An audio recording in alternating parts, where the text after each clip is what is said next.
भारत एक सबसे बड़ा लोकतांत्रिक देश है और कुछ समय से कुछ खबरें चल रही हैं, जैसे कि हमारे नेता राहुल गांधी जी ने आप लोगों के सामने एक बहुत बड़े चोरी का पर्दाफाश किया है, जो वोट चोरी है, जो इलेक्शन कमीशन और भाजपा ने मिल करके पिछले कई चुनावों में किया है।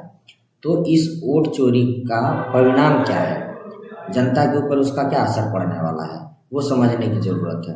तो उसका असर ये पड़ेगा कि आपका रोज़गार छिन जाएगा, आपकी शिक्षा में चोरी हो जाएगी, आपका इलाज नहीं हो पाएगा, आपके इलाज के साथ खिलवाड़ होगा, उसमें जो आपको लाभ मिलने वाला है सरकार से वो सब्सिडी नहीं मिल पाएगा आपको, आपके बच्चों का भविष्य खराब हो जाएगा, उनके सपने टूट जाएंगे और आपके सम्मान के साथ खिलवाड़। सबसे बड़ी चीज़ है कि आपके सम्मान के साथ खिलवाड़ हो जाएगा। उसके बाद आपकी आवाज़ को दबाया जाएगा और आपके अधिकारों की चोरी हो जाएगी।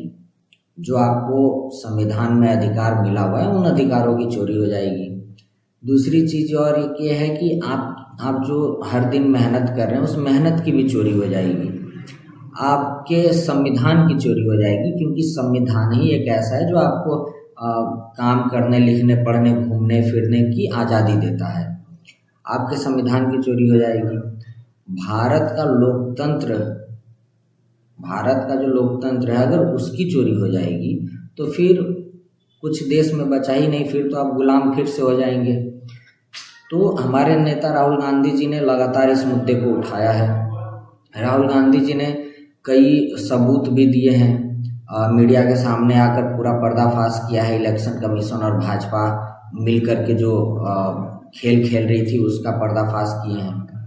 अब सवाल यह है कि अब अगर वोट चोरी हुई है आपकी, तो अब आपको करना क्या होगा? अब आपको करना ये होगा कि आपको ये समझना पड़ेगा कि इस देश में सरकार आप हैं, क्योंकि लोकतांत्रिक देश है, तो लोकतंत्र में सरकार जनता होती है। बाकी जितने भी लोग चुन कर गए हैं, संसद, विधानसभा, जो भी लोग प्रधानमंत्री बने हैं, जो भी लोग राष्ट्रपति बने हैं, उन सभी लोगों को तनख्वाह आती है। वो सैलरी पर अपने डिपेंड है, वो उनको सैलरी आती है। तो जिस आदमी को सैलरी आती है वो कभी इस देश का मालिक नहीं हो सकता है, वो कभी सरकार नहीं हो सकता है, वो नौकर हो सकता है। तो इस देश में सरकार इस देश की जनता है, बाकी जितने भी कर्मचारी हैं, अधिकारी हैं, सब नौकर हैं। प्रधानमंत्री से लेकर के राष्ट्रपति तक सब के सब नौकर हैं, जो आपके लिए आपने चुन करके उनको भेजा है और आपके लिए उनको काम करना चाहिए। लेकिन इस समय वो अपने निजी स्वार्थ में लगे हुए हैं। कुछ अमीर लोगों को फ़ायदा पहुंचाने में उनका ध्यान है, क्योंकि उनको वहाँ से फ़ायदा मिल रहा है, वो अपना निजी स्वार्थ देख रहे हैं। इसलिए आप सरकार हैं, आपको सवाल पूछना पड़ेगा, आप लोगों को एकजुट होना पड़ेगा इस लड़ाई में।